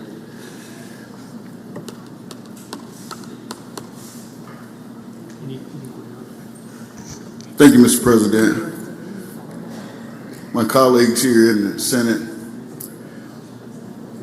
less than a few minutes ago, the majority of this body voted to not restore individual rights after they had served their time and paid their debt to society. For whatever reason, we decided not to do that. Before us now, we have an opportunity to either restore or not to restore. But I'm not standing here to ask my colleagues, who I'm sure may feel the same way that I do, and that is to maybe vote no because another one was denied. But I'm asking those who may have even been thinking about that to let God be your conscience. And let's vote to restore these individuals' rights who have paid their duties back to society. But I ask those who voted no previously to please reconsider if this bill, if the one that failed previously, is held on a motion to reconsider. Because I think we all have failed at some point in our lives. I think we all have asked for forgiveness. And these individuals now who are before us on these suffrage bills are asking for us to forgive them of those things. So I think that we should be mindful on how we vote and how it impacts our ability to make sure that we are fair and we're equal in how we treat these bills. Thank you, Mr. President.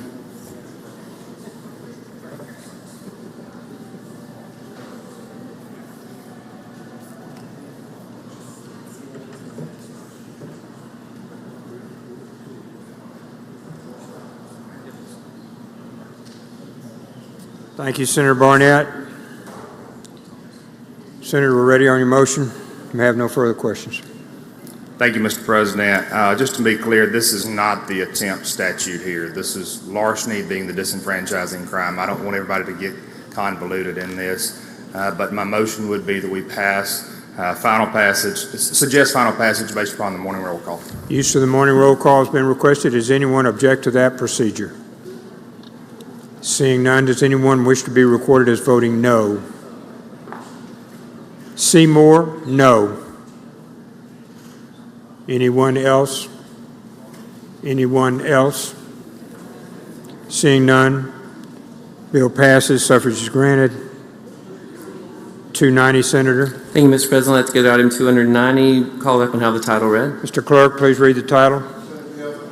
222, suffrage, restore suffrage to Robert Maxwell. I make the usual motion. Senator makes the usual motion. I'm sorry, we didn't suspend the rules. My problem. We were in order, but we had to come back before, even though you were in order. My apologies. I move that we suspend the rules for the immediate consideration of item number 290.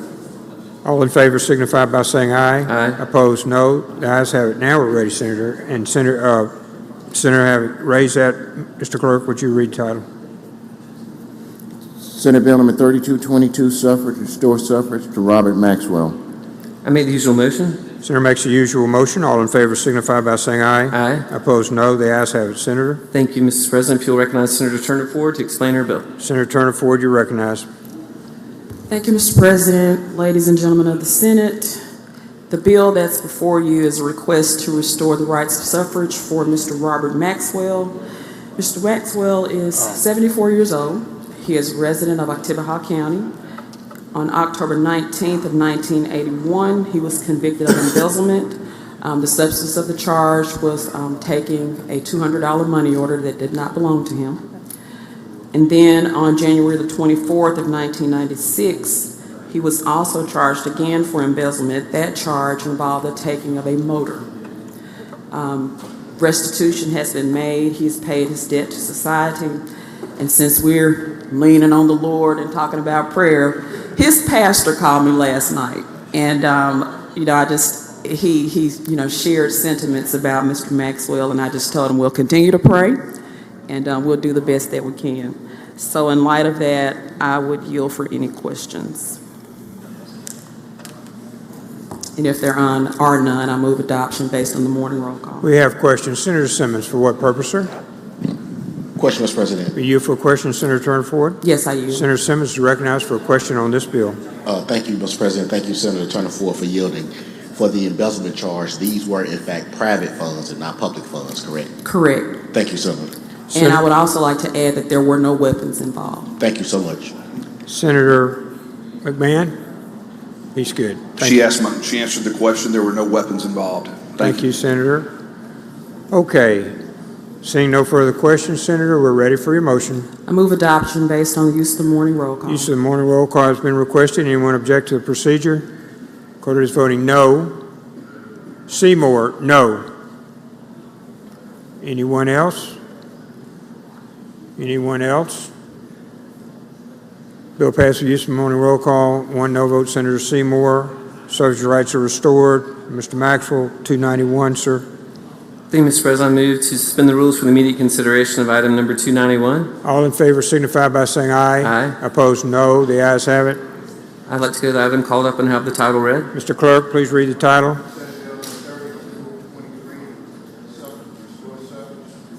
Cooperwood. I made the usual motion. Senator makes the usual motion. All in favor signify by saying aye. Aye. Opposed, no. The ayes have it. If you will please recognize Senator Turner Ford to explain this bill also. Senator Turner Ford, you recognize. Thank you, Mr. President. The next bill for suffrage pertains to Mr. DeWitt Cooperwood. Mr. Cooperwood is 64 years old. He was convicted of false pretenses communications across jurisdictional lines on October 18th of 1993 in Oktibbeha County. This charge basically involved he and one of his drug buddies contacted this other person's relative and concocted a scheme to try to get $75. Made off the first time. When they tried it again, they were caught, and he was sentenced to serve 3 years in the custody of the Mississippi Department of Corrections, strictly by phone. No weapons were involved. There was no kidnapping, and he has paid his debt to society. Mr. DeWitt is currently working, and he has requested that his right to suffrage be restored as well. I'll yield for questions. Questions on the bill? Seeing none, Senator. Move adoption by use of the morning roll call. Use of the morning roll call has been requested. Anyone object to the procedure? Board is voting no. Seymour, no. Sparks, no. Whaley, no. Anyone else? Anyone else? Seeing none, suffrage is granted. 3 no votes. 292. Thank you, Mr. President. I move to suspend the rules for the immediate consideration of item 292. All in favor signify by saying aye. Aye. Opposed, no. The ayes have it. Senator, you're recognized. If I can call that bill up and have the title read. Mr. Clerk, please read the title. Senate Bill number 3228, suffrage, restore Kenneth Edward Barnes.